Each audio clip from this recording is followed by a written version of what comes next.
Bersorak-sorailah hai orang-orang benar dalam Tuhan, sebab memuji-muji itu layak bagi orang-orang jujur. Bersyukurlah kepada Tuhan dengan kecapi, bermazmurlah baginya dengan gambus 10 tali, nyanyikanlah baginya nyanyian baru, petiklah kecapi baik-baik dengan sorak-sorai. Sebelum memasuki ibadah pada pagi hari ini, mari kita siapkan hati dan pikiran, kita mengambil saat teduh sejenak.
Pertolongan kita datangnya dari Allah yang menciptakan langit dan bumi serta segala isinya, dan yang tidak pernah meninggalkan hasil perbuatan tangannya. Turunlah kiranya atas kita kasih karunia dari Allah Bapa, Putra, dan Roh Kudus. Amin. Shalom jemaat yang terkasih. Di pagi yang indah ini mari kita memberikan pengagungan, penghormatan tertinggi hanya bagi Allah Tritunggal, hormat bagi Allah Bapa.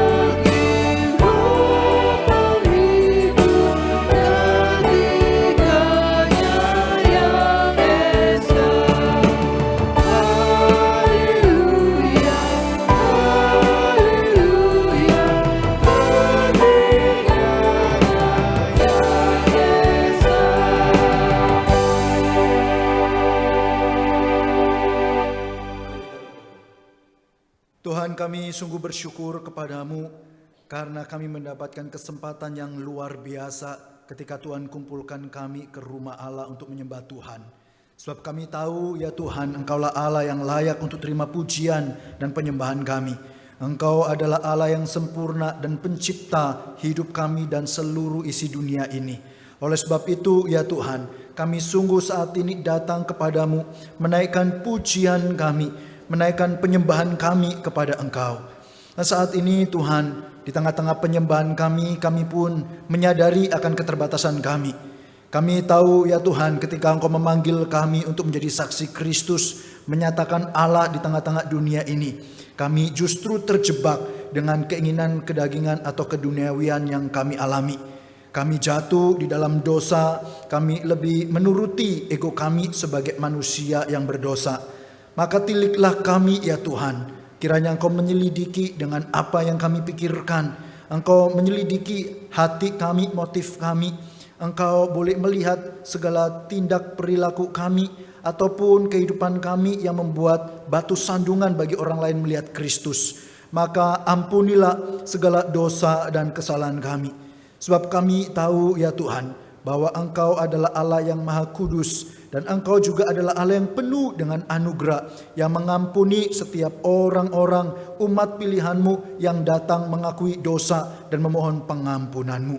Terima kasih ya Tuhan untuk pengampunan anugerah yang kami dapatkan melalui Yesus Kristus. Dan biarlah pengampunan ini kemudian membawa kami untuk mengalami damai sejahtera, dan kami pun boleh bersorak-sorai memuji Tuhan, menaikkan ucapan syukur kami kepada Tuhan, dan kami boleh mengalami Tuhan di dalam rangkaian ibadah pada saat ini.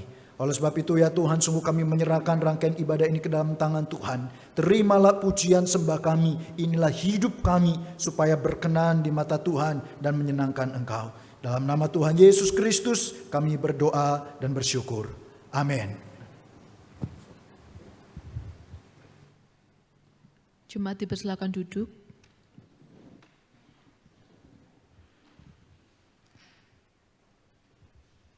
Tuhanlah penolong dalam hidup kita. Dia kekuatan, gunung batu, dan pertahanan kita. Sudah selayaknya kita berseru hanya kepadanya, Sang Penyelamat.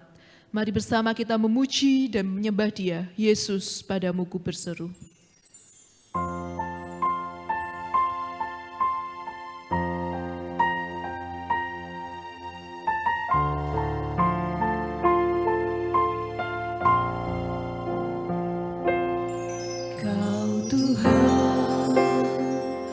Penolong dalam hidupku, ku percaya hanya kepadamu.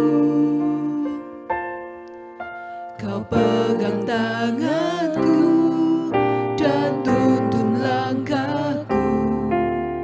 Yesus, kau perlindunganku.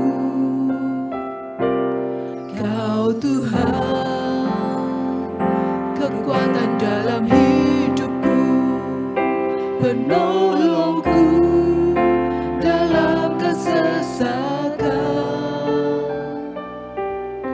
Kau gunung batuku dan pertahananku. Yesus, kau kemenanganku. Yesus, padamu ku berseru, Kaulah penyelamatku. Terpujilah Kau Tuhanku. Mulutku memuji nama-Mu sepanjang umur hidupku. Terpujilah Kau Tuhanku di atas segalanya.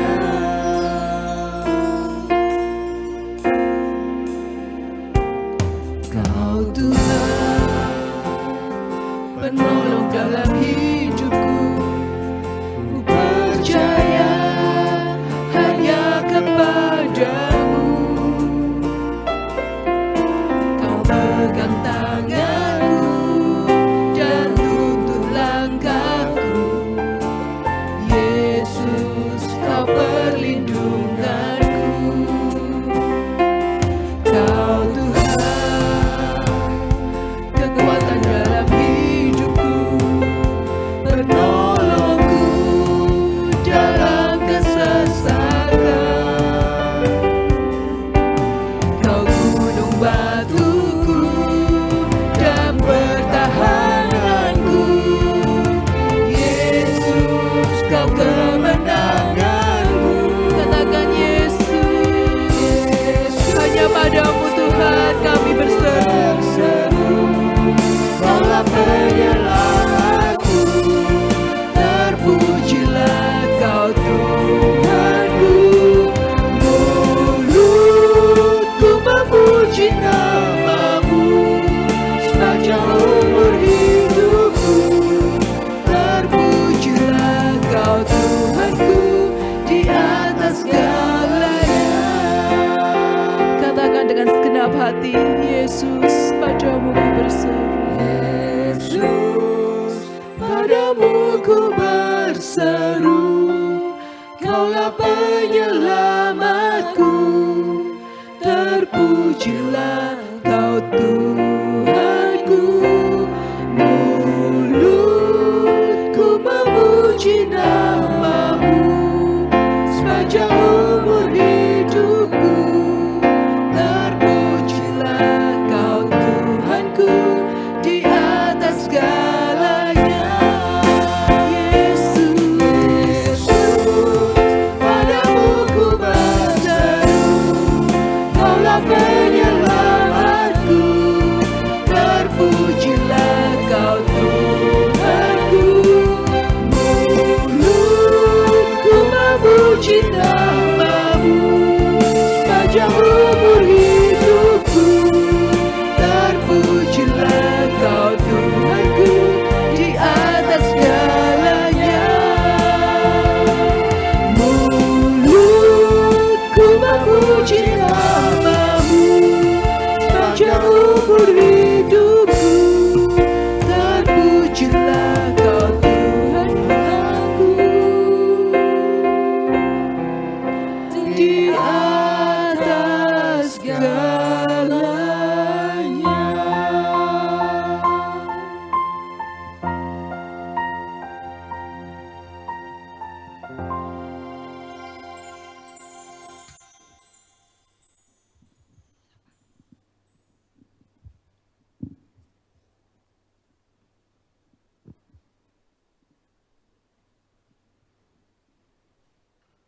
Sungguh besar dan mulia kasih-Nya kepada setiap kita.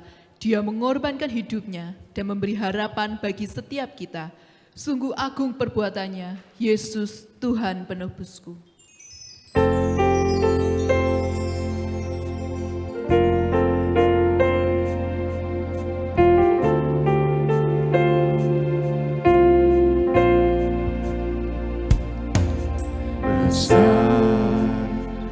Mulia kasih-Mu, Kau korbankan hidup-Mu, curahkan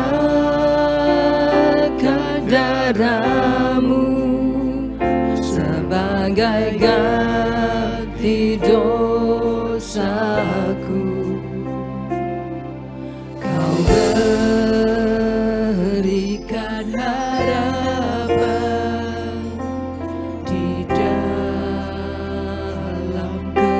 kesesakan.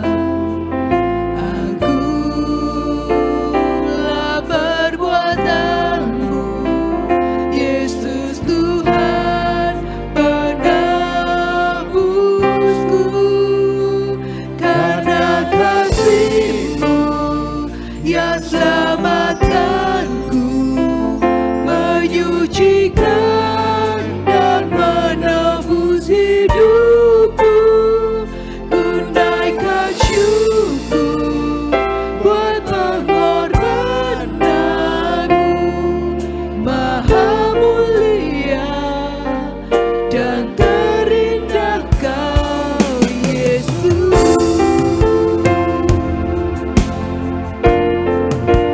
memberikan harapan di dalam kesesakan. Sungguh agung perbuatannya.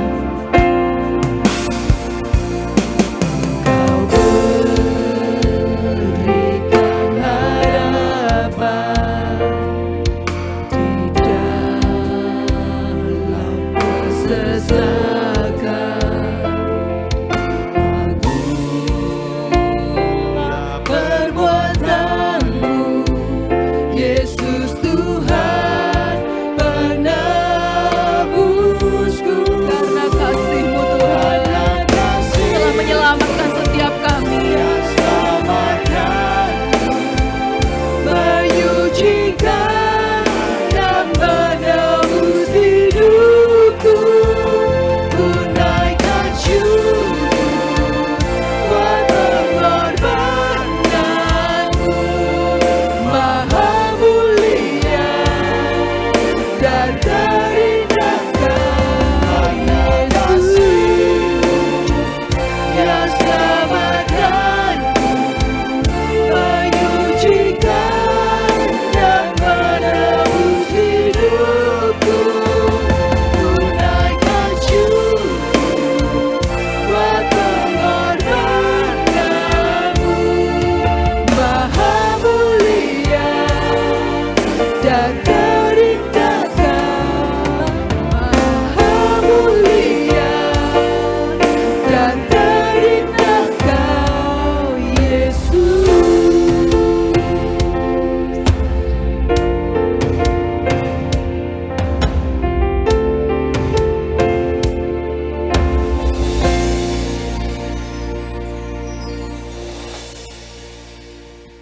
Tuhan adalah satu-satunya pribadi yang setia. Dia satu-satunya pribadi yang dapat diandalkan dan dipercaya. Dialah Tuhan satu-satunya penebus dan penyelamat hidup kita. Saat ini kita akan persiapkan hati untuk menyambut kebenaran firman Tuhan. Bersama kita naikkan pujian satu-satunya.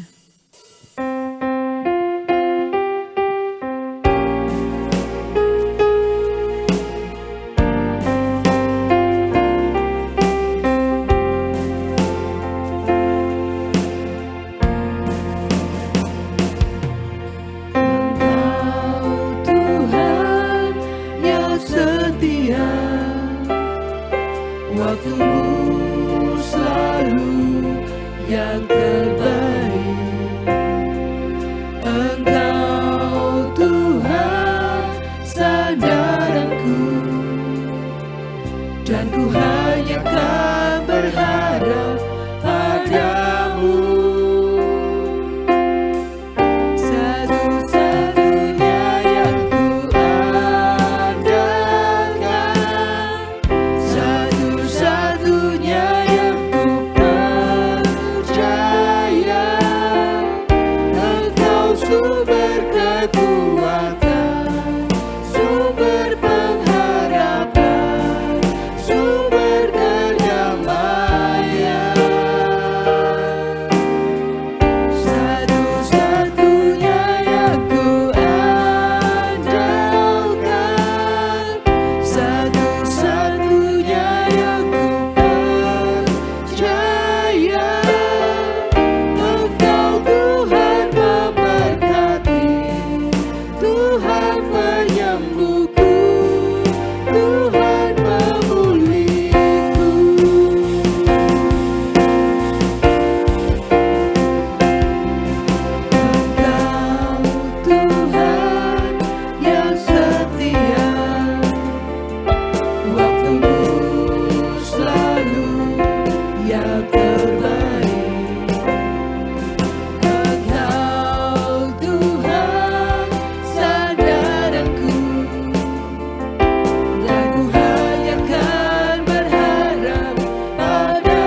untuk bangkit berdiri. Satu-satunya yang ku percaya, Engkau sumber kekuatan, sumber pengharapan, sumber kedamaian. Satu-satunya yang ku andalkan, satu-satunya yang ku percaya, Engkau Tuhan memberkati, Tuhan penyembuhku, Tuhan pemulihku. Engkau Tuhan memberkati, Tuhan penyembuhku, Tuhan pemulihku. Engkau Tuhan memberkati, Tuhan penyembuhku, Tuhan pemulihku. Sungguh kami bersyukur kepadamu Tuhan. Karena sungguh Engkau adalah satu-satunya penyelamat kami. Engkau adalah satu-satunya yang senantiasa menyertai, tidak pernah meninggalkan kami. Bahkan saat ini ketika Engkau berbicara kepada kami adalah bukti yang sungguh sangat nyata bahwa Engkau Allah yang masih hadir untuk memberikan tuntunan dan penyertaan-Mu sungguh nyata. Oleh sebab itu ya Tuhan, tolonglah kami supaya kami yang boleh menyatakan pengakuan Engkau satu-satunya tidak hanya berhenti di dalam sebuah pengakuan, tetapi kami mengalami sungguh dalam kehidupan kami firman yang menuntun, firman yang menghidupkan, firman yang menyegarkan, sehingga kami menjadi anak-anak Tuhan yang senantiasa mengalami penyertaan Allah dalam hidup kami. Terima kasih ya Tuhan, terima kasih kiranya Engkau memberkati pemberitaan firman pada saat ini yang membawa kami untuk semakin mengenal Engkau dan mengenal kehendak-Mu. Ini yang menjadi doa kami ya Tuhan. Kami sungguh mau menyambut firman-Mu dengan ucapan syukur. Di dalam nama Tuhan Yesus Kristus kami berdoa. Yang percaya dan siap akan firman Tuhan sama-sama katakan amin, amin, amin. Silakan duduk saudara. Selamat pagi, shalom.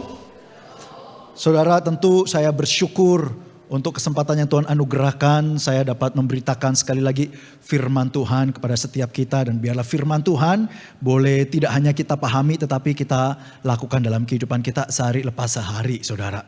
Dan kita bersyukur ya melihat adik-adik remaja kita tadi menaikkan nyanyian pujian. Saya 2 kali khotbah, saya tadi tanya sama Pak Sulaiman, apa setiap minggu selalu mereka nyanyi? Enggak sih Pak. Saya pikir kalau bisa setiap minggu aja nyanyi ya.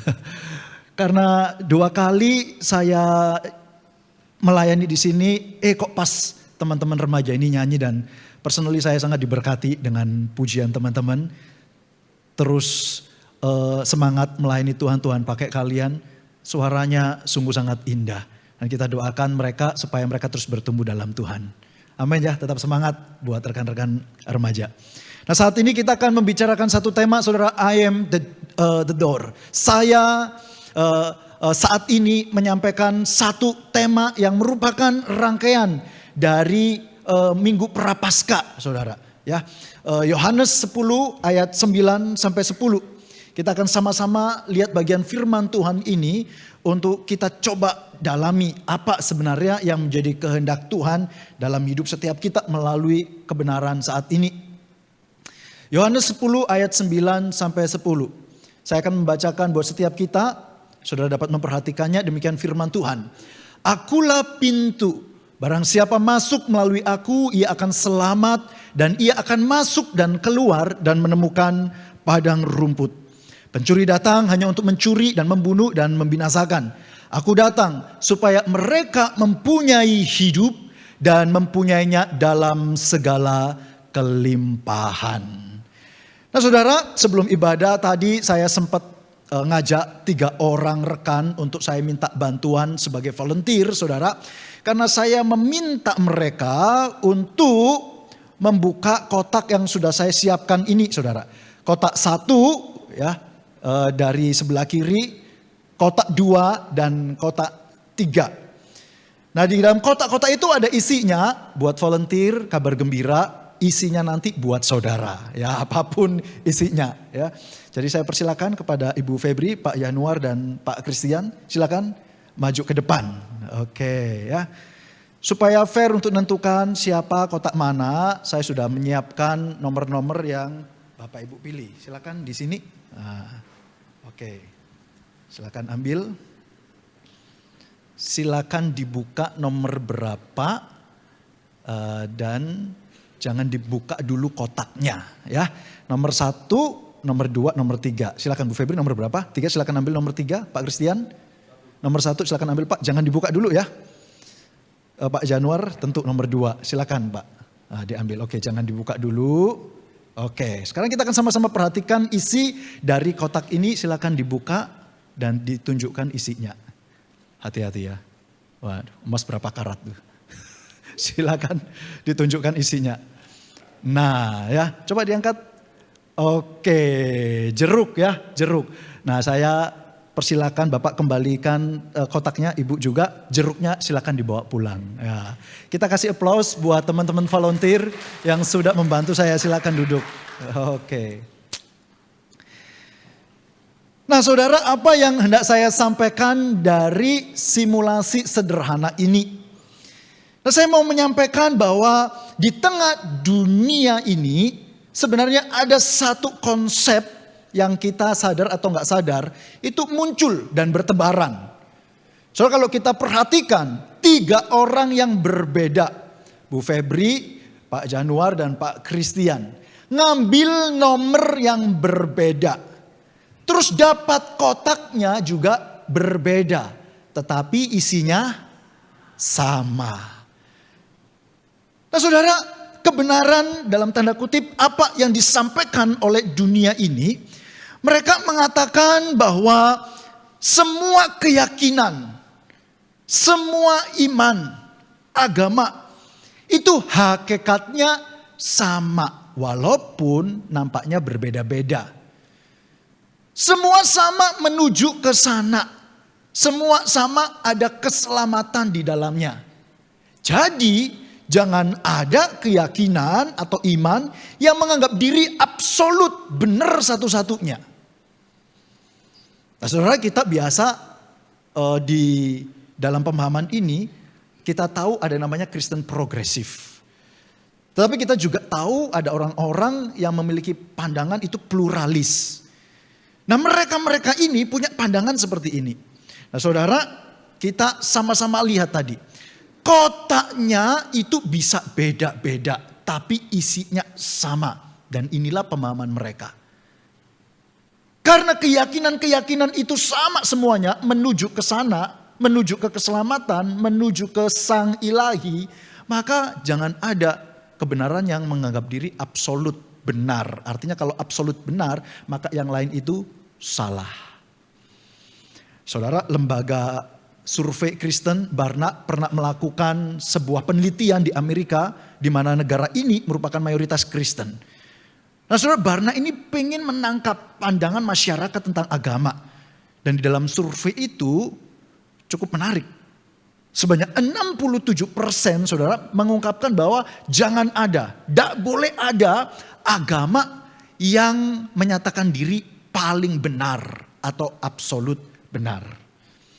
Maka saudara, kalau ini ada di Amerika, barangkali kita pernah menjumpai ini di sekitar kita. Kalau misalkan kita bersaksi kepada driver online saudara, atau mungkin kita kumpul keluarga, kita ketemu dengan mereka yang belum percaya sama Tuhan, dan kita pun menyaksikan kesaksian tentang siapa Kristus dan apa karyanya. Ada ya ungkapan-ungkapan seperti ini? Aduh sudahlah, gak usah banyak omong. Semuanya itu sama. Kan kita juga menuju ke sana. Nah saudara, mungkin kita pernah punya pengalaman seperti ini. Saudara, pertanyaannya, benarkah pandangan seperti ini bahwa semua agama itu benar dan tidak boleh ada satu keyakinan yang mengklaim dirinya absolut, satu-satunya kebenaran. Saudara. Nah kalau kita merujuk lagi apa yang diungkapkan oleh Tuhan Yesus ya, I am the door. Akulah pintu. Maka pernyataan Tuhan Yesus ini sebenarnya berkontra dengan nilai yang disampaikan oleh dunia tadi, saudara. Kenapa? Karena akulah pintu mengandung satu nilai yang sangat kuat yang merujuk pada apa? Bahwa Yesus adalah satu-satunya. Oleh sebab itu, saudara, dari kebenaran firman Tuhan, kita belajar satu kebenaran. Apa itu? Bahwa Yesus ketika menyatakan diri sebagai pintu, maka dia adalah satu-satunya pribadi. Artinya gak ada yang lain, saudara. The one and only, satu-satunya yang sanggup membawa manusia berdosa, yaitu saya dan setiap saudara, untuk mengalami anugerah Allah dalam kehidupannya. Saudara, inilah kebenaran firman Tuhan yang akan kita pelajari bersama. Bahwa Yesus satu-satunya dan gak ada yang lain yang membawa manusia itu mengalami anugerah dalam kehidupannya. Amin, saudara. Amin. Ayo ngomong ke kanan kirinya, tepuk pundaknya, bilang, Yesus satu-satunya bro, sis. Gitu ya. Yesus satu-satunya. Amin.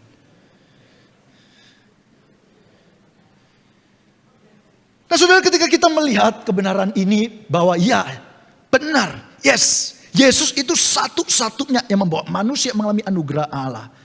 Maka pertanyaannya, saudara, anugerah seperti apa sih yang Allah sediakan melalui Yesus Kristus yang adalah pintu itu? Nah, saudara, kita akan catat baik-baik anugerah yang pertama dari kebenaran Yesus adalah pintu, adalah manusia itu, saudara, mengalami anugerah keselamatan yang mendatangkan kehidupan kekal bagi mereka. Saudara, katakan dengan saya kehidupan kekal. 2, 3, kehidupan kekal. Amin. Saudara, itulah yang Yesus nyatakan ketika dia menyatakan aku pintu dan barang siapa melalui aku dia selamat. Sama seperti yang diungkapkan di dalam Yohanes pasal 10 ayat 9a. Yuk kita baca sama-sama ayat firman Tuhan ini. 2, 3. Akulah pintu, barang siapa masuk melalui aku ia akan selamat. Akulah pintu, barang siapa masuk melalui aku, ia akan selamat.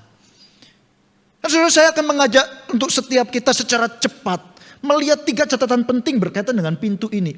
Apa saja itu, saudara? Yang pertama, pintu artinya dia adalah akses bagi domba-domba untuk masuk dalam kandang, berada dalam perlindungan gembala. Maka dikatakan barang siapa masuk, saudara. Nah, ini sesuatu hal yang sangat penting. Kenapa? Domba tentu binatang yang sangat lemah. Pandangannya kabur, saudara. Suka tersesat. Maka kata masuk. Ada satu kondisi di mana domba itu masuk di dalam kawanan dan mendapatkan perlindungan dari gembala. Perlindungan apa? Dari cuaca buruk yang ekstrim. Perlindungan dari apa? Binatang-binatang liar yang mencoba untuk memangsa mereka. Perlindungan dari apa? Ketersesatan. Waktu dikatakan masuk, maka domba-domba itu mendapatkan anugerah akses untuk berada di dalam kawanan domba-domba lainnya dan berada dalam perlindungan gembala. Catatan yang kedua, saudara, akulah pintu. Nah, saudara, kalau di dalam bahasa aslinya, aku adalah pintu atau ego emi hetura. Saudara, kalimat ini itu ditulis dalam bentuk singular present indikatif. Yang mengindikasikan apa? Ada keunikan dan ketunggalan hanya satu-satunya berlaku aktual sampai sekarang. Jadi waktu Tuhan Yesus ngomong akulah pintu, aku adalah pintu, gak cuman berlaku saat itu Tuhan Yesus ngomong. Kalau saat ini kita katakan Yesus adalah pintu, maka berlaku juga sekarang. Kalau lusa, kalau minggu depan, 1 bulan lagi, setahun dan sampai selama-lamanya, setiap kali kita ngomong Yesus adalah pintu, maka berlaku saat itu, artinya berlaku selama-lamanya, saudara. Terus yang ketiga, catatan yang ketiga, masuk melalui aku. Nah, saudara, masuk melalui aku artinya melalui pintu itu. Saudara, kita tahu fungsi dari pintu itu adalah apa? Untuk penyekat berpindah ruangan. Kalau kita dari ruangan ini melalui pintu itu, maka kita kemudian di luar ruangan ini. Maka saudara, waktu Tuhan Yesus menyatakan aku pintu, barang siapa masuk melalui aku, ada perpindahan suasana, saudara. Dari gelap kepada terang, dari kematian menuju pada kehidupan. Maka saudara, dari 3 catatan penting ini kita mengetahui bersama, yes, Yesus itu sungguh adalah akses untuk kita mengalami keselamatan yang daripada Tuhan. Saudara, pernyataan Yesus ini bukan sembarangan, sesuatu yang sangat penting. Kenapa? Karena memiliki paralel dengan perjanjian lama. Saudara, saya membawa setiap kita untuk melihat 3 kisah ini secara cepat juga. Yang pertama, kisah tentang Noah, Nuh. Kita tahu orang pada waktu itu berpaling dari Tuhan, hidup menurut keinginannya sendiri, dan Tuhan kemudian menyatakan murkanya, menghukum manusia berdosa. Tetapi Nuh dan keluarganya mendapatkan kasih karunia. Hewan-hewan berpasangan-pasangan suruh masuk. Setelah semua masuk ke dalam bahtera, maka hujan itu turun dan banjir mulai melanda. Dan Tuhan dikatakan di dalam Kejadian menutup pintu dan mendatangkan keselamatan bagi setiap orang yang ada dalam bahtera itu. Saudara, saya mengajak setiap kita untuk lihat kisah Lot. Lot di Sodom dan Gomora. Ada satu masa orang-orang di Sodom dan Gomora dikuasai oleh dosa dan pingin melukai Lot dan keluarganya. Saudara, apa yang dia lakukan? Dia ditolong oleh 2 malaikat yang diutus oleh Tuhan. Masuk ke dalam rumah, pintu itu ditutup. Saudara ingat kisahnya? Orang-orang di Sodom dan Gomora kemudian keliling, cari pintu-pintunya gak ketemu. Pintu lagi, saudara. Nah, yang terakhir Passover, Paskah. Itulah yang ke-10 ketika Tuhan hendak memusnahkan Mesir, yaitu setiap anak sulung mati. Maka orang Israel akan terlindungi dari maut ini. Dengan cara apa? Ambang pintu itu diolesi dengan darah. Maka sudah dikatakan pintu menjadi tanda, bahkan menjadi sarana untuk menyatakan keselamatan Allah kepada umatnya. Kepada orang-orang yang mendapatkan kasih karunia-Nya, kepada mereka yang dipilih oleh Allah. Nah, saudara, ini ditegaskan juga kalau kita baca satu bagian dari Mazmur. Mazmur 118 ayat 18 sampai 21. Saudara, saya akan baca ayat 21, kita akan baca bersama. Tuhan telah menghajar aku dengan keras, tetapi Ia tidak menyerahkan aku kepada maut. Bukakanlah aku pintu gerbang kebenaran, aku hendak masuk ke dalamnya, hendak mengucap syukur kepada Tuhan. Inilah pintu gerbang Tuhan, orang-orang benar akan masuk di dalamnya. Ayat 21, 23, aku bersyukur kepadamu sebab engkau telah menjawab aku dan telah menjadi apa, saudara? Keselamatanku. So, kita perhatikan ayat firman Tuhan ini. Pemazmur menyatakan Tuhan itu menyatakan keselamatan. Ada pintu, saudara. Sehingga umat Tuhan itu mengalami keselamatan yang daripada Tuhan. Jadi saudara, Tuhan itu menghajar aku. Saudara pernah gak mengalami bagaimana Tuhan mendidik kita untuk bisa lebih mengasihi, untuk lebih bisa saudara bayar harga, mungkin lebih bisa hidup dalam kemurnian, menghajar kita untuk supaya kita lebih hidup dalam kekudusan. Saudara, semuanya itu Tuhan kerjakan, bukan kemudian dengan perbuatan baik kita mendapatkan kehidupan kekal, bukan. Menghajar artinya membawa kita untuk hidup serupa Kristus. Tetapi keselamatan itu sendiri sudah Tuhan nyatakan ketika kita percaya kepada Tuhan. Maka saudara, ketika kita melihat kebenaran ini, kita akan sampai pada sebuah kesimpulan apa? Ya, Yesus pintu artinya Dia adalah satu-satunya. Gak ada yang lain, saudara. Di mana Tuhan itu mengaruniakan keselamatan. Dan setiap orang yang masuk melalui pintu artinya percaya dengan segenap hati. Percaya sepenuhnya, gak separuh-separuh, saudara. Percaya dengan tidak mendua hati.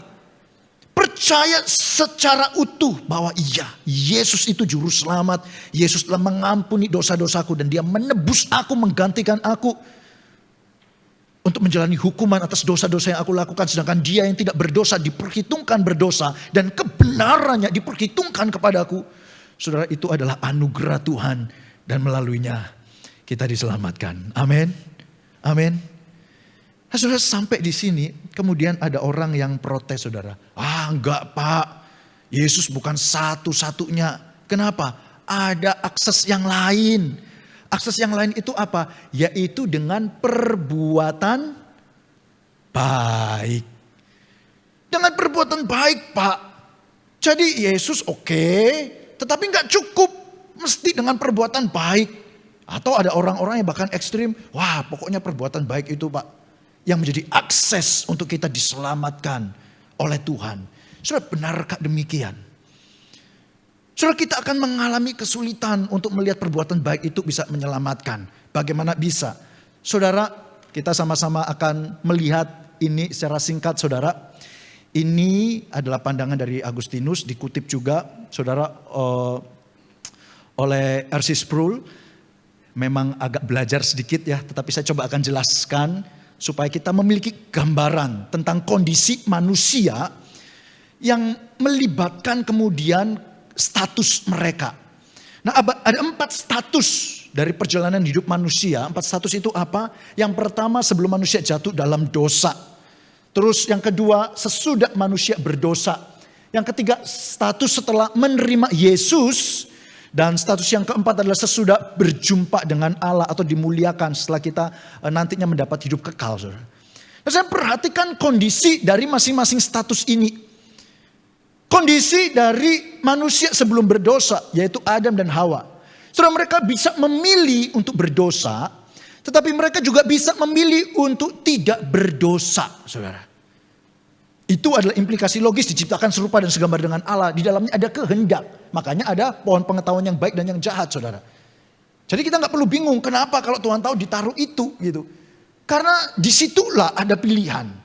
Tetapi kemudian manusia jatuh dalam dosa, statusnya kemudian menjadi manusia berdosa. Nah, ini yang jadi penekanan kita.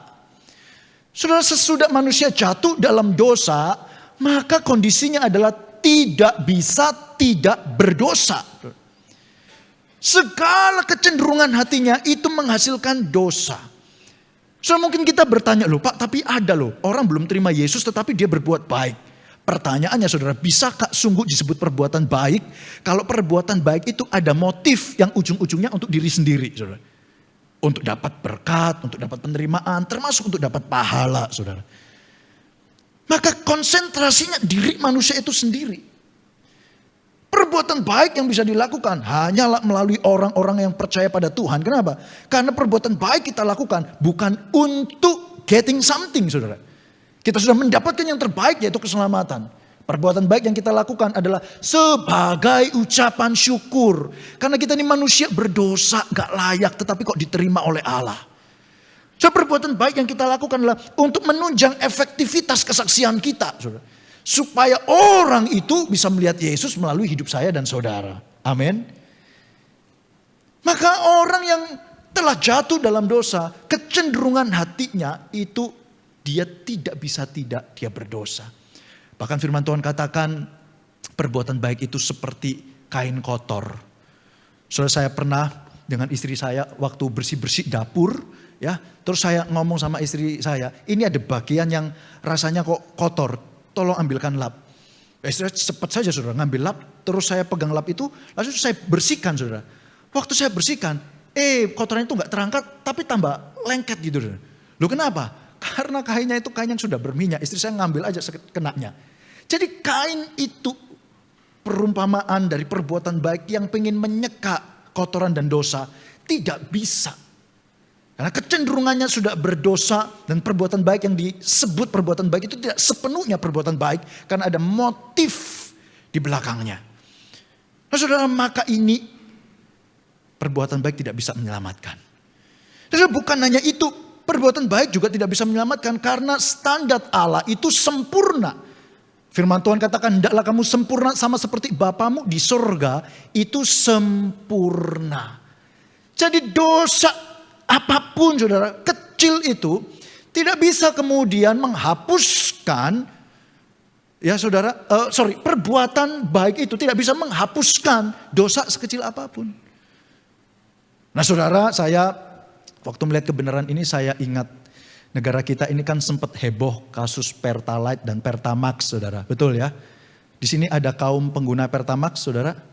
Ya, saya tidak bermaksud untuk membangkitkan luka saudara gitu ya. Ya, tetapi gini, kita tahu oknum Pertamina itu udah ditangkap, betul? Nah, menuju pada sidang vonis, maka saudara, oknum Pertamina ini terus minta tolong kepada anggota keluarganya. Lakukan tindakan kebaikan-kebaikan dan ini adalah atas perintahku. Coba sisihkan uang untuk bangun rumah ibadat, ya, sesuai dengan keyakinan mereka. Terus gak cukup sampai di situ. Cari anak-anak yatim piatu, sekolahkan. Perlu sampai kuliah. 10, 20, 50 juga gak apa-apa. Ya, saudara? Disekolahkan. Terus THR, nah, saudara kan musim liburan ya, THR ya. Ini masih ada sehari lagi. Kasih ya, langsung cairkan.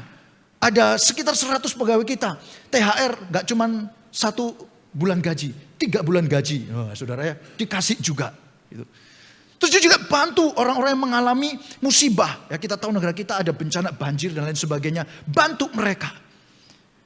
Untuk menunjukkan bahwa oknum ini seorang yang baik. Nah, sudah tiba waktunya pengadilan berjalan. Sebelum hakim itu memvonis mau ketuk, saudara. Maka oknum ini berkata, Pak Hakim tunggu sebentar. Jangan buru-buru vonis saya. Loh, kenapa? Saya mau jelaskan bahwa saya ini orang yang baik. Saya bawa saksi-saksi ini yang menunjukkan bahwa saya itu benar orang baik, Pak. Yatim piatu yang dibantu. Pegawai-pegawai yang dapat THR 3 bulan gaji. Terus mereka yang mengalami musibah. Termasuk istri dan anak-anaknya dibawa untuk memberikan kesaksian bahwa dia ini suami yang baik. Dia ini papa yang perhatian pada anak-anaknya. Lalu mereka semua saksi itu ngomong, betul Pak Hakim, betul Pak Hakim. Oke, vonis dijalankan, diketok, bebas. Saudara, kira-kira nih, apa yang saudara pikirkan? Mau ikut turun untuk demo gak saudara? Ya. Kita bergejolak bukan? Gak mungkin Pak seperti itu. Itu sudah merugikan banyak orang. Dosanya yang itu tidak bisa dihapus dengan perbuatan baik yang lain. Karena dosanya yang itu sudah berhadapan dengan konsekuensi hukuman. Betul? So itu adalah hukum yang dibuat oleh manusia. Yang mencoba untuk menerjemahkan keadilan dengan memberikan hukuman pada perbuatan yang dia lakukan. Gak bisa diganti dengan perbuatan baik. Saudara, betapa lebihnya Allah kita yang memiliki standar. Hendaklah kamu sempurna. Sama seperti Bapa yang di surga itu sempurna. Maka saudara, manusia berdosa itu berhadapan dengan konsekuensi tindakannya. Konsekuensi pikirannya. Konsekuensi dari kenajisannya. Dan Allah yang Maha Kudus itu saudara tidak bisa kompromi. Harus berhadapan dengan hukuman. Maka Tuhan Yesus katakan, akulah pintu. Barang siapa masuk melalui aku. Saudara, barang siapa itu merujuk pada siapapun manusia. Dan firman Tuhan katakan setiap manusia itu berdosa sebenarnya. Maka saudara, saya dan saudara ketika diizinkan untuk masuk dalam anugerah Allah melalui pintu itu, bukan karena baiknya kita. Saudara, Allah gak akan menemukan satu pun saudara, sesuatu yang baik dalam hidup kita ketika kita statusnya manusia berdosa. Untuk dia kemudian memiliki kita. Tapi Allah melihat alasan untuk menghukum kita, banyak saudara. Maka anugerah Allah ini luar biasa dan kita perlu responi secara tepat. Amin. Saudara, apa respon yang bisa kita sampaikan kepada Tuhan menyikapi anugerah yang sudah menyapa hidup saya dan saudara? Yang pertama, buat saudara yang belum sungguh-sungguh menerima Yesus sebagai Tuhan dan Juru Selamat. Bahkan mungkin ada rekan-rekan yang memperhatikan khotbah ini secara online. Terima Yesus sebagai Tuhan dan Juru Selamat dengan segenap hatimu. So, kalau kita masih berpikir dengan perbuatan baik aku bisa mengusahakan keselamatan. Kita jatuh lagi. Tahukah saudara bahwa hanya melalui anugerah dalam Yesus dengan percaya kepadanya. Maka kita mendapatkan anugerah pengampunan itu. Yesus menggantikan kita. Jadi saudara, ketika kita percaya Yesus itu bukan kemudian Allah tutup mata. Kamu berdosa ya, aku mengasihimu, udah masuk aja masuk. Enggak, kasih Allah bukan seperti itu. Sebab kasih-Nya itu berjajaran dengan keadilannya. Murka Allah terhadap dosa. Hanya saja saudara, bukan kita yang menjalani hukuman atas dosa-dosa yang kita lakukan. Yesus Kristus. Oleh sebab itu mari bertobat sungguh-sungguh dan terima Dia. Pak, saya sudah Kristen lama. Saudara Kristen tidak menentukan apakah engkau sungguh sudah menerima Yesus sebagai Tuhan dan Juru Selamatmu secara pribadi. Saudara, perhatikan kehidupanmu. Kalau engkau mengabaikan kasih karunia, engkau sering berkubang di dalam dosa. Jangan-jangan Yesus belum sungguh-sungguh menjadi Tuhan dalam hidupmu. Ambil keputusan. Yang kedua saudara, respon yang bisa kita ambil adalah bersyukur dengan hidup dalam ketaatan. So, saya sudah mengungkapkan tadi bahwa kita dipilih oleh Tuhan itu bukan karena baik dan gagahnya kita. Kita gak kebaikan saudara sehingga Tuhan lebih memilih kita daripada orang lain. Prinsipnya kita sama dengan manusia-manusia yang berdosa. Kita memiliki kecenderungan hidup itu berontak terhadap Allah. Ingin ngatur diri sendiri saudara. Tetapi Tuhan tetap bisa memilih kita. Saudara, seorang remaja di satu SMA kelas 2. Saudara, dia punya masa lalu yang gak bagus tetapi dia bertobat kelas 1 dan kelas 2 dia melayani. Satu kali dia datang ke pembinanya, dia tanya kepada pembinanya, kok aku ini hidupnya masa lalunya gak bener. Dan kok tahu aku pernah cerita masa lalu, tetapi sekarang Tuhan pakai aku. Boleh gak kok share? Aku bingung kenapa kok Tuhan pakai aku. Lalu pembinanya ngomong, kamu tahu gak Tuhan pakai kamu karena Tuhan mengasihimu. Nah saudara remaja ini bingung dong dengan jawaban itu. Iya, aku tahu itu Tuhan mengasihiku. Tetapi yang aku tanyakan adalah kenapa Tuhan mengasihiku sehingga Tuhan memilihku untuk melayani. Lalu pembina ini ngomong lagi, ya Tuhan mengasihimu karena Tuhan mengasihimu. Ini remaja masih bingung juga. Loh ini kakak pembina ini gak ngerti maksudku ya. Gak nyampe dengan yang aku tanyain. Gini loh kak, dijelasno pelan-pelan gitu saudara ya. Kan aku ini hidupnya berantakan. Aku bertobat kelas 1 melalui persekutuan di SMA ini. Sekarang aku melayani Tuhan, Tuhan pakai aku. Nah kak aku ngerti Tuhan mengasihi aku sehingga Tuhan pakai aku sekarang. Tapi yang tak tanyakan itu dibalik Tuhan mengasihi aku itu loh, kenapa? Lalu kali yang ketiga pembina ini ngomong, karena Tuhan mengasihimu. Saya perhatikan. Jadi gak ada alasan yang berangkat dari diri manusia sehingga Allah memilih. Allah beranugerah memilih dan itu yang disebut dengan kasih karunia. Gak pantas tapi dipilih. Maka kita bersyukur. Kita mau hidup dalam ketaatan sebagai wujud ucapan syukur kita saudara. Kita hidup dalam ketaatan bukan untuk mendapatkan. Tetapi karena sudah mendapatkan kita bersyukur. Kita gak pantas tapi Tuhan layakkan. Yang ketiga saudara. Apa respon yang bisa kita lakukan? Bersaksi tentang pribadi dan karyanya. Kepada orang yang Tuhan percayakan kita berelasi dengan mereka. So ketika kita punya teman, ketika kita punya kolega, rekan kerja, karyawan. Atau ketika kita ada naik saudara online gitu ya. Saudara kebetulankah itu? Saya kira kok enggak. Saudara ada banyak sekali perbuatan yang Tuhan kerjakan dalam hidup saya dan saudara bukan? Bersaksilah. Nyatakan Kristus, siapa Yesus, apa karyanya. Sehingga mereka pun mendengar kabar baik itu dan Roh Kudus boleh menyentuh hatinya. So kalau mereka menolak belum percaya, gak apa-apa. Karena itu adalah karya Roh Kudus. Kita hanya memberitakan. Amin saudara. Amin. Saya berdoa. Kiranya Tuhan menolong kita untuk meresponi anugerah keselamatan yang Tuhan berikan itu dengan sungguh-sungguh di dalam tuntunan Tuhan. Jadi Yesus adalah pintu. Artinya melalui pintu itu kita beroleh anugerah keselamatan. Tetapi bukan hanya itu saudara. Maka kita akan masuk hal yang kedua. Apa itu? Yesus adalah pintu artinya hanya melalui Yesus manusia mengalami anugerah tuntunan Allah dalam hidupnya. Yuk saudara katakan dengan saya tuntunan Allah. 2, 3. Tuntunan Allah. Amin saudara.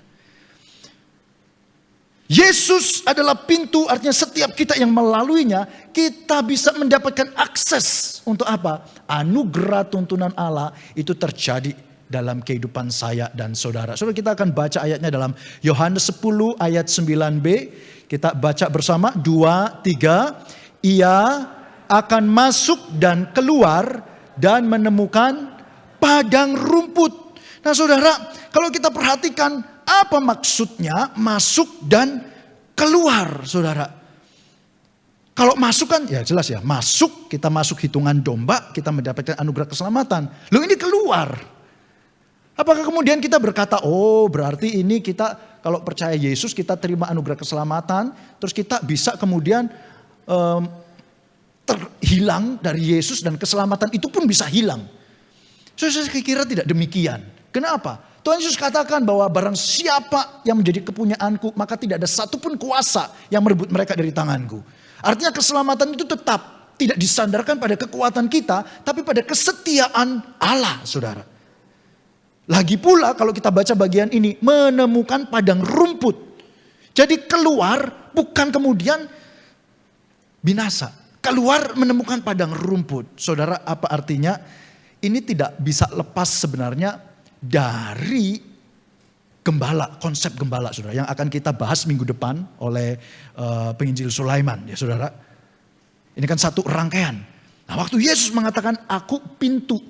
Nah masuk keluar mereka akan menemukan padang rumput. Kalau kita lihat di sini ada gembala saudara. Gembala itu nampaknya dia juga berperan sebagai pintu yang berjaga. Jadi dia pun sebagai gembala itu menjadi akses domba itu lewat. Jadi dia tahu domba lewat itu artinya domba keluar. Dan domba keluar dia tidak akan membiarkan sendirian domba itu. Yaitu gembala yang baik. Singkatnya seperti itu saudara. Maka melewati akses pintu yang adalah gembala. Maka berikutnya mengikuti adalah tuntunan. Sehingga domba-domba yang keluar itu akan mengalami padang rumput dan berada dalam keamanan. Disertai oleh pintu yang adalah gembala itu. Saudara. Maka apa yang bisa kita simpulkan? Domba-domba dapat keluar melalui pintu artinya bukan terlepas dari relasi dengan Yesus. Yang adalah pintu itu kemudian keselamatan hilang. Keselamatan itu tetap saudara. Tetapi keluar itu artinya keberadaan umat Tuhan yang ada di dunia ini. Kita masih ada di dunia ini bukan? Dan di dalam dunia ini kita menghadapi berbagai macam tantangan, berbagai macam ujian, bahkan godaan. Dan kepercayaan pada sang pintu yang juga adalah gembala. Ada jaminan kita akan mengalami tuntunan dalam kehidupan kita. Yang percaya katakan amin. Amin. Saudara. Maka ini adalah sesuatu yang luar biasa. Kenapa? Tuhan tidak membiarkan kita sendiri. Tuhan memimpin kita pada tuntunannya yang ajaib. Sehingga kita pun hidup memuliakan Tuhan. Nah saudara, apa tujuan dari tuntunan Allah ini dalam kehidupan kita? Maka kita akan lihat Yohanes 10 ayat 10. Yuk kita baca sama-sama bagian firman Tuhan ini 2-3. Pencuri datang hanya untuk mencuri dan membunuh dan membinasakan. Aku datang supaya mereka mempunyai hidup dan mempunyainya dalam segala kelimpahan. Saudara. Jadi ketika Tuhan menyatakan keselamatan, Dia juga menyatakan tuntunan dalam kehidupan saya dan saudara. Arahnya itu apa?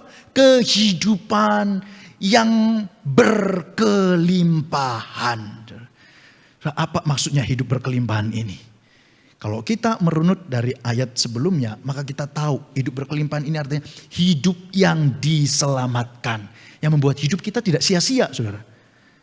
Kalau tidak ada jaminan keselamatan, kita menghadapi konsekuensi atas dosa, yaitu murka Allah, hukuman atas dosa-dosa kita. Saudara, sebut sukses yang ada di dunia ini. Berapa lama sih kita mengalami sukses itu? 70, 80 tahun, itu pun kalau lahir itu langsung sukses, saudara. Ya. Kan enggak. Oke, dipotong perjalanan hidup 20 tahun. Ya 80 kurangi 20 jadi 60 tahun. Sukses semuanya itu terus, sukses terus 60 tahun. Tapi setelah umur 80 binasa. So sia-sia enggak sih? Sia-sia. Hidupnya enggak mengalami kehidupan yang berkelimpahan. Tapi saudara, kalau ngomong keselamatan itu not yet. Belum ada, itu nanti. Lalu bagaimana sekarang? Nah saudara, maka hidup berkelimpahan ini tidak hanya ngomongin not yet yang nanti, tapi already.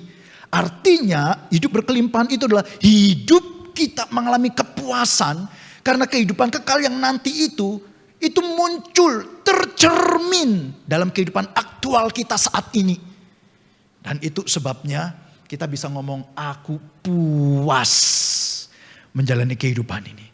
Sebab aku tahu aku menjalani hidup yang telah diselamatkan dan hidupku berpadanan dengan keselamatan sesuai dengan desain Allah. Artinya aku berjalan sesuai dengan tujuan yang Allah tetapkan dan aku puas. Saudara, hidup kita nggak tahu sampai kapan. Jangan ngomong saya masih muda Pak, saya masih muda. Bisa muda kemudian ngalami stroke saudara.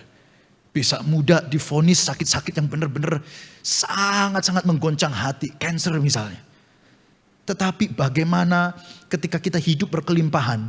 Cirinya saudara diperhadapkan pada situasi seperti itu. Saya siap Tuhan, kapanpun Tuhan panggil. Sebab aku puas.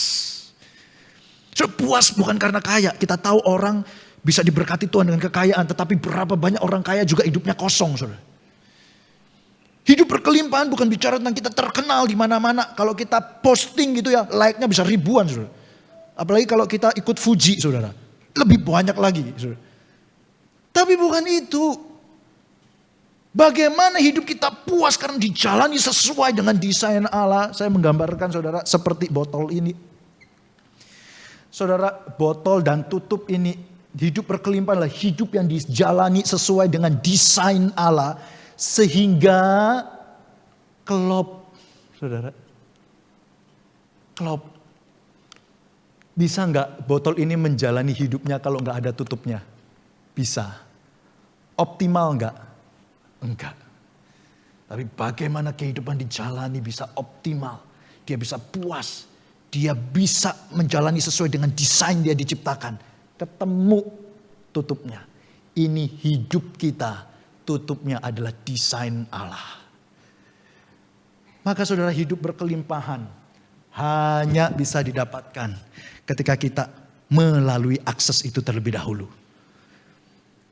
Saudara, apa kemudian tujuan dari Allah menuntun kita? Yaitu supaya kita mengalami hidup yang berkelimpahan itu, saudara. Tapi kita nggak bisa pungkiri. Di dalam realitanya ada bukan orang-orang Kristen yang tidak mengalami hidup berkelimpahan itu? Hidupnya kosong, dikuasai rasa bersalah, tidak ada damai sejahtera. Saudara, bisa dimunculkan oleh berbagai macam sebab. Tetapi setidaknya saya akan menyampaikan saudara, ada 3 sebab kemudian kita tidak mengalami kehidupan yang berkelimpahan itu. Dan ini menjadi sebuah refleksi atau cerminan untuk setiap kita saudara. Apa itu? Kita tidak mengikuti tuntunan Tuhan atau mengabaikan tuntunan itu di dalam 3 area kehidupan kita. Yang pertama saudara, area dosa atau kebiasaan lama yang masih bercokol di dalam diri kita. So Allah menghendaki untuk kita lepas itu. Tapi kita masih menyukai kenikmatan yang sifatnya sementara. Hanya sementara. Tetapi kemudian kita lalui hari-hari kita dengan rasa bersalah dan gak ada damai sejahtera, saudara. Apa tuntunan Allah? Lepas itu. Lepas. Bukan untuk kehidupan kekal. Kehidupan kekal aku berikan kepadamu. Bahkan ketika engkau berdosa dan tinggal di dalam kebiasaanmu. Tetapi Allah tahu yang terbaik. Ingin supaya anak-anaknya mengalami kehidupan yang berkelimpahan itu loh saudara. Lepas. Kalau ada di antara saudara yang masih bergumul dengan kebiasaan-kebiasaan lama. Yang terlibat dengan pornografi atau mungkin terlibat dengan emosi yang tidak terkendalikan. Atau kita terlibat dengan curi, korupsi, ya saudara. Dan kita kesulitan untuk menghentikannya. Bahkan kalau diperlukan pendampingan, libatkan orang. Mereka bisa Tuhan pakai untuk kita benar-benar lepas itu semua, saudara. Terus yang kedua, area dalam kehidupan kita, yaitu mamon. Saudara, hati-hati dengan hal ini. So, saya tidak anti dengan uang, toh kita hidup di dunia ini juga perlu uang. Tetapi kalau hidup kita dikuasai oleh uang, segala sesuatu kita ukur dengan uang, cuan dan cuan, sampai menggeser Tuhan. Sudah sampai Tuhan Yesus itu mengumpamakan, kita itu tidak bisa punya 2 Tuhan. Dan Tuhan satunya itu gak ada yang lain, yaitu mamon, saudara, kekayaan. Maksudnya pastikan ketika Tuhan berkati kita dengan uang, bukan kemudian kita melihat betapa indahnya kekayaan itu, terus kita menceburkan diri kita dengan mengukur segala sesuatunya dengan uang, dan kita tergilas dengan segala sesuatunya. Kita bisa menghalalkan segala cara untuk dapat uang. Uang pun kita jadikan akses untuk pencapaian dan pengakuan kita. Kita merasa diri berharga. Bukan karena Yesus melihat diri kita berharga. Kita merasa berharga kalau kita punya uang. Saudara. Dan kita merasa gak berarti kalau gak ada uang. Maka saudara, kita mesti camkan ini. Apakah ini bercokol dalam hidup kita. Yang ketiga saudara, hati yang penuh dengan kepahitan. Saudara, ini gak mudah. Kalau kita dilukai oleh orang di luar sana. Misalkan saudara, kita lagi parkir, terus tukang parkir bentak kita. Pak, sebelah sana pak, kiri sedikit pak. Gitu ya. Paling kita juga lupa mukanya, betul gak saudara? Ya. Tapi kalau orang yang melukai kita adalah orang yang kita punya ekspektasi dia bisa mengasihi kita. Hamba Tuhan kah? Pasangan kita kah? Orang tua kita, anak kita? Semakin tinggi ekspektasi, semakin gak kecapai kita jatuh, semakin sakit jatuhnya. Dan kita mulai dikuasai oleh kepahitan. Tuhan katakan ampuni, ampuni. Kita gak mau tunduk pada tuntunan Tuhan. Dia terlalu kejam. Dan kita gak ada damai sejahtera. Sampai ada orang saudara gak bisa tidur. Gara-gara kepahitan sama satu orang ini. Dan gak ngerti orang yang kepadanya dia kepahitan tidur nyenyak saudara. Tetapi kita tidak mengalami hidup berkelimpahan. Karena situasi-situasi ini. Saudara, pertanyaannya. Maukah kita kemudian tinggal di dalam kondisi yang seperti ini. Dan tidak mengalami kuasa dari sang pintu itu. Saudara. Kuasa dari tuntunan Tuhan dalam kehidupan kita. Saudara, saya tahu ini musim liburan. Sudah punya rencana mau liburan kemana? Nah, kalau belum ada saya kasih rekomendasi satu tempat saudara. Yaitu Cuban Rondo saudara ya. Saya pernah ngajak Desi dan anak-anak saya ke Cuban Rondo dan saya nggak ngerti ternyata di Cuban Rondo ada wahana yang cukup menarik yaitu labirin Cuban Rondo. Nah saudara, labirin ini setiap orang yang masuk itu punya misi. Misinya apa? Menemukan sumber mata air di tengah, saudara. Ya, sebenarnya nggak ada yang istimewa sih, ya, air biasa saja gitu. Cuman jadi ada tantangannya untuk mencapai misi ini. Dan kalau kita perhatikan di sini ini ada semacam pos yang lumayan tinggi. Nah orang bisa bantu naik ke atas supaya bisa punya pandangan yang lebih luas. Nah waktu itu saudara saya ngomong sama istri saya, gimana? Mami atau papi? Udah, terus aku ajak Desi katakan seperti itu. Jadi naik ke atas saya sama anak-anak saudara Goshen Lovely kami masuk dalam labirin itu. Wah cukup challenging. Kenapa? Ternyata dari atas pun cukup mengecoh. Kalau lihat dari atas ini, lihat di sini, ini kelihatannya buntu misalkan gitu ya. Tapi sebenarnya ada lubangnya gitu ya. Gitu ya. Nah ini jadi sulit sebenarnya untuk memprediksi dan bisa masuk ke sini. Saya kalau nggak salah sampai 40 menit muter-muter itu saudara ya. Sudah hampir menyerah. Sudah hampir menyerah. Nah mungkin ada baiknya nanti retreat kebersamaan rungkut di sini Pak ya. Masuk ya awalnya cukup confident gitu ya. Sampai saya ini juga ya dibilang tua ya nggak tua gitu ya. Tapi sudah mulai umur 40-an gitu. Anak-anak seneng aja. Pi sini Pi saya sudah mulai ngos-ngosan gitu. Ya tuh kita balik aja lah balik aja. Istri saya ngomong kiri Pi. Ayo ke kanan. Ngikutin tapi tetap nggak bisa. Karena ternyata diisi pun terbatas. Nah sampai kemudian ada orang yang berhasil, istri saya lihat orang itu keluar. Tanya orang itu. Saya tanya, Pak lewat mana sih Pak gitu ya. Saudara. Nah akhirnya dituntun, nanti nggak bisa tanya orang yang sudah dapat mata airnya, saya nanya lagi sampai akhirnya ketemu. Saudara apa yang saya mau sampaikan? Hidup kita itu seperti labirin, betul? Ada persimpangan-persimpangan yang diperhadapkan pada kita. Dan kita cukup bergumul, Tuhan, apa yang kamu kehendaki untuk aku jalani, untuk aku putuskan. Saudara bisa keputusan itu berupa hitam dan putih. Kita jelas ngomong ini. Tetapi ada sesuatu hal yang kadang-kadang pilihan itu begitu samar, begitu meragukan. Orang hitam putih aja kita juga bisa jatuh dalam dosa saudara. Tetapi inilah tuntunan Tuhan. Saudara, manusia dikasih akses naik ke atas untuk memberikan tuntunan. Itu pun tetap terbatas. Tapi Allah yang sempurna hikmatnya, Dia yang ada di paling teratas, mengetahui persis kehidupan kita. Dan Dia menantikan kita untuk berkata, "Ya Tuhan, aku mau tunduk pada tuntunan-Mu." Saudara, bagian apa dalam kehidupan saudara yang saat ini membutuhkan tuntunan Tuhan? Atau jangan-jangan Tuhan sudah ngomong, tetapi saudara tetap bersikeras, "Gak mau Tuhan." Dan kita tidak mengalami kehidupan berkelimpahan. Keselamatan, ya itu bagian saudara. Tetapi keselamatan itu tidak tercermin dalam kehidupan aktual saudara yang sekarang ini. Gak ada damai sejahtera, kehidupan kekal yang seperti apa? Gak ada sukacita, yang ada rasa bersalah. Kehidupan kekal yang seperti apa? Kalau saudara tidak mencicipi already yang saat ini, maka saudara berkata, "Ya Tuhan, aku mau, tuntun aku." Maka saudara, Yesus adalah pintu.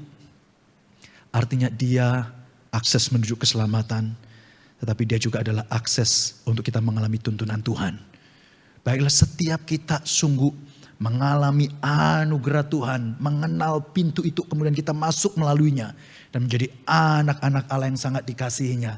Dan kita pun memberitakan Kristus, sang pintu itu, kepada mereka yang membutuhkan. Amin saudara.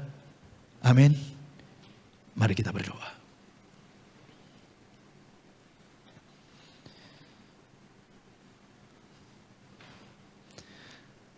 Saudara, saya mengajak setiap kita untuk berefleksi sejenak. Termasuk saudara yang mengikuti ibadah ini secara online.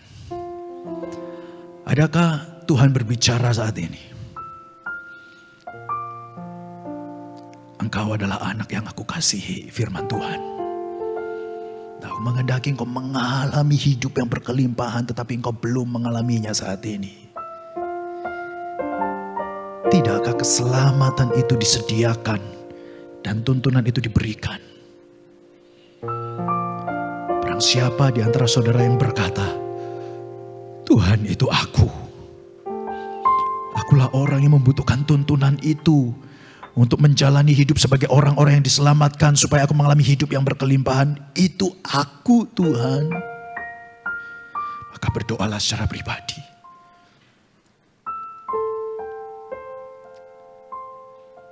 Tuhan hadir dalam kehidupan saudara.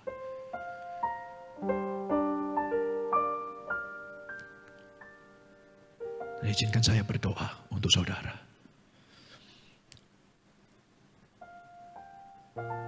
Tuhan, kalau ada di antara umat-Mu yang saat ini merenungkan firman Tuhan dan berkata, "Tuhan, aku manusia berdosa. Aku membutuhkan anugerah keselamatan itu dan aku mau mengundang Engkau sebagai Tuhan dan Juru Selamatku." Tuhan, Engkau dengar seruan mereka. Dan kalau ada di antara mereka yang berseru, "Tuhan, ini aku umat-Mu yang telah mengalami anugerah keselamatan itu, tetapi aku gagal dan gagal. Dan aku tidak mengalami damai sejahtera dalam hidupku. Aku membutuhkan Roh-Mu yang kudus untuk melepaskan kebiasaan-kebiasaan dosa, untuk tidak dikuasai oleh harta, untuk lepas dari akar pahit." Maka hamba berdoa untuk mereka, dengarlah doa mereka, supaya Engkau memberikan kelepasan.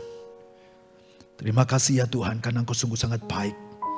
Kiranya Tuhan boleh memberkati dan karuniakan pertolongan, supaya sungguh setiap umat-Mu tanpa terkecuali mengalami anugerah Tuhan dalam kehidupannya. Dan mereka mengalami perjumpaan dengan Tuhan yang membawa setiap kami untuk mengalami hidup yang berkelimpahan. Terima kasih ya Tuhan, ini yang menjadi doa kami. Kami naikkan dalam satu nama, yaitu Tuhan Yesus Kristus. Kami berdoa dan bersyukur dan percaya Tuhan mengasihi kita, sama-sama katakan amin, amin. Saudara, mari kita bangkit berdiri, kita akan sama-sama menaikkan doa syafaat kita di hadapan Tuhan. Yang pertama saudara, kita akan berdoa untuk gereja kita, khususnya Elyon di Rungkut ini. Saudara, tentu cukup challenging untuk menjalani pelayanan pada saat-saat ini.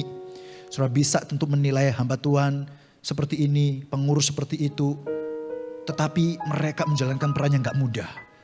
Oleh sebab itu mari kita doakan hamba Tuhan dan pengurus yang ada, supaya mereka melayani dengan hikmat yang daripada Tuhan, dan Tuhan karuniakan kesatuan hati untuk mengarahkan jemaat di tempat ini mengalami pertumbuhan yang sesuai dengan apa yang Tuhan kehendaki. Dan kita juga doakan untuk setiap jemaat supaya mereka juga mengalami pertumbuhan, makin kenal Tuhan, makin mengasihi Tuhan, dan makin hidup bagi kemuliaan Tuhan. Saudara, mari dengan penuh keyakinan kita angkat suara kita berdoa untuk pokok doa ini. Mari kita berdoa. Tuhan, saat ini kami bersatu hati berdoa untuk para hamba Tuhan, Pak Sulaiman dan juga Nesin. Kami berdoa untuk pengurus di tempat ini. Mereka adalah orang-orang yang Tuhan tempatkan untuk melayani. Tuhan karuniakanlah kesatuan hati dan juga kepekaan untuk melihat pimpinan Tuhan. Tentu tidak mudah ya Tuhan menjalankan pelayanan di tengah tantangan pada saat ini. Tetapi kami percaya bahwa Tuhanlah yang menolong mereka. Tuhan yang pimpin mereka sehingga melayani dengan kuasa dan kekuatan yang daripada Allah. Kami pun mendoakan ya Tuhan untuk setiap jemaat yang ada, kiranya Tuhan memberkati. Jemaat boleh bertumbuh di dalam Tuhan dan mereka pun semakin kenal Tuhan, mau semakin mengasihi Tuhan dan melayani Tuhan dalam kehidupan mereka masing-masing. Terima kasih Tuhan, kami sungguh menyerahkan gereja ini Elion Rungkut ke dalam tangan Tuhan. Demi nama Tuhan Yesus Kristus kami berdoa dan bersyukur. Amin. Selanjutnya saudara, kita juga akan berdoa untuk negara kita. Kita tahu ini sekarang lagi musim liburan, banyak orang traveling, perjalanan cukup jauh, luar kota, luar provinsi, luar pulau bahkan. Kita doakan supaya keselamatan boleh menyertai mereka sehingga mereka bisa menikmati kebersamaan dengan keluarga mereka masing-masing. Dan kita juga doa untuk aparat yang menjaga lalu lintas supaya berjalan dengan aman dan tertib. Dan kita juga doakan saudara, negara kita. Kita tahu mereka orang-orang ini terus mencari kebenaran dan penerimaan yang daripada Allah. Kiranya Tuhan boleh menyapa mereka dan kasih karunia Tuhan boleh menyapa mereka juga. Mari kita angkat suara kita berdoa bersama untuk pokok doa ini. Mari kita berdoa. Tuhan, kami mendoakan orang-orang yang saat ini bersukacita bersama dengan keluarga. Mereka pulang ke kampung halaman mereka masing-masing. Kami berdoa supaya Tuhan boleh mengaruniakan perlindungan. Supaya dalam perjalanan dijauhkan dari segala kecelakaan. Tuhan, kami berdoa buat aparat supaya Engkau juga memberikan hikmat kepada mereka. Untuk menjalankan fungsi mengatur lalu lintas dengan baik. Lebih daripada itu Tuhan, kami mendoakan bangsa kami. Supaya Engkau sapa bangsa kami. Sehingga mereka pun boleh mengalami kebenaran yang sejati. Berjumpa dengan pintu dan bisa masuk melalui pintu yang Tuhan anugerahkan melalui Yesus Kristus. Dan kami percaya ya Tuhan, Engkau mengasihi bangsa ini dan Engkau akan membawa bangsa ini pada kondisi pemulihan segala sesuatu dan nama Tuhan dipermuliakan. Bapa di surga, inilah yang menjadi doa kami. Sungguh kami menyerahkan gereja kami menyerahkan negara kami, bahkan kehidupan kami pribadi lepas pribadi. Tuhan berkati supaya setiap kami mengalami kebaikan Tuhan, sebab kami tahu Engkau akan menjawab doa kami tepat pada waktunya bagi kemuliaan nama Tuhan. Ini yang menjadi doa kami, di dalam nama Tuhan Yesus Kristus kami berdoa dan bersyukur. Amin. Amin. Saudara, mari meresponi firman Tuhan bersama dengan gereja segala abad dan tempat. Kita akan mengikrarkan pengakuan iman kita seturut dengan pengakuan iman rasuli yang berbunyi demikian. Aku percaya kepada Allah, Bapa yang Maha Kuasa, Khalik langit dan bumi, dan kepada Yesus Kristus, anaknya yang tunggal Tuhan kita, yang dikandung dari Roh Kudus, lahir dari anak darah Maria, yang menderita sengsara di bawah pemerintahan Pontius Pilatus, disalibkan, mati dan dikuburkan, turun ke dalam kerajaan maut. Pada hari yang ketiga, bangkit pula dari antara orang mati, naik ke sorga, duduk di sebelah kanan Allah, Bapa yang Maha Kuasa. Dan dari sana ia akan datang untuk menghakimi orang yang hidup dan yang mati. Aku percaya kepada Roh Kudus, gereja yang kudus dan am, persekutuan orang kudus, pengampunan dosa, kebangkitan tubuh, dan hidup yang kekal. Amin. Silakan duduk, saudara.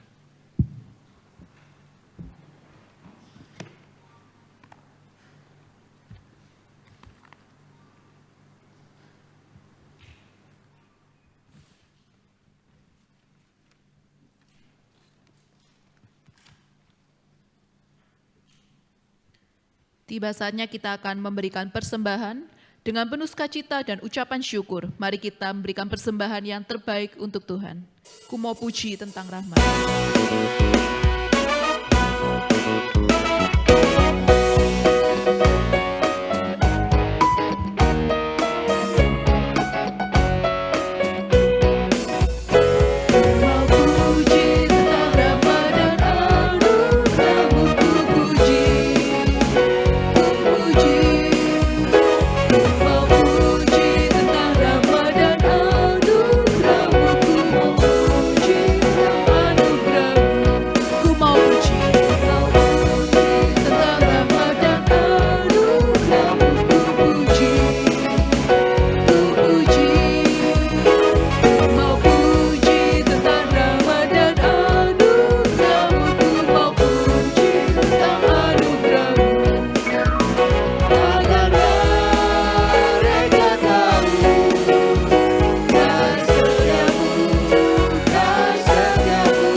puji, ku mau puji tentang rahmat dan anugerah-Mu, ku mau puji tentang anugerah-Mu.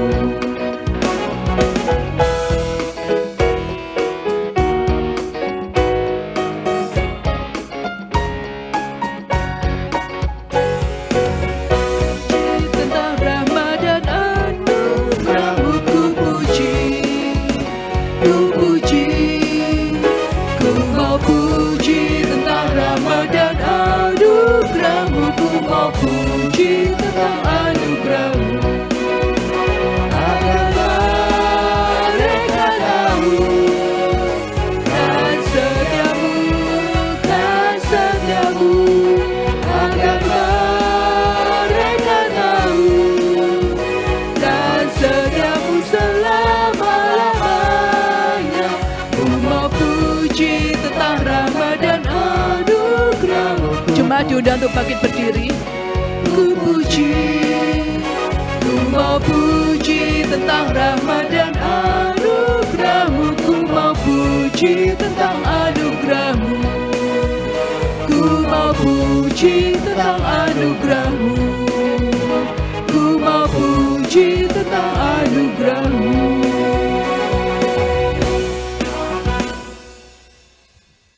Mari kita berdoa.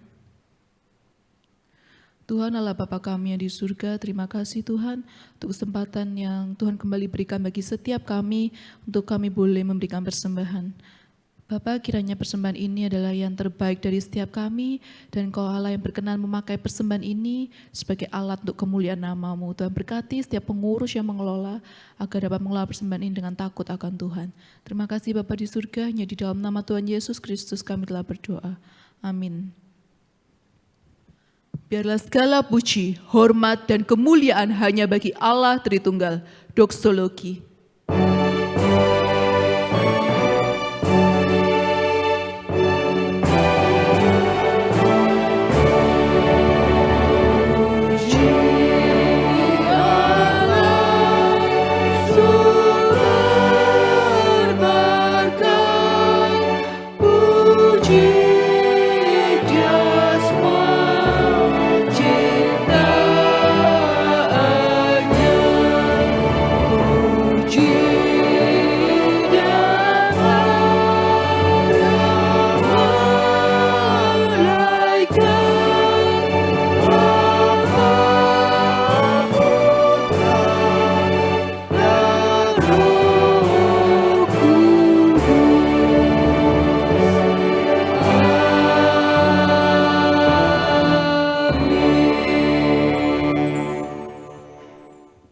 Jemaat yang dikasihi oleh Tuhan, pulanglah.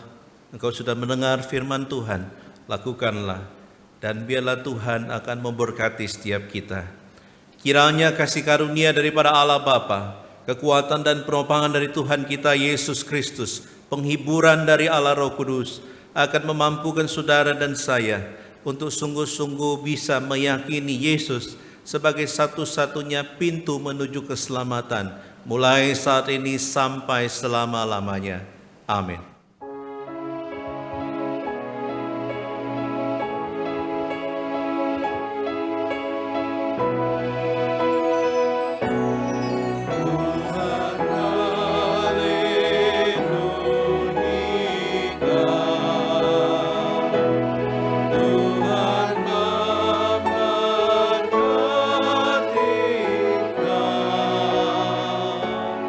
Kiranya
memberkati.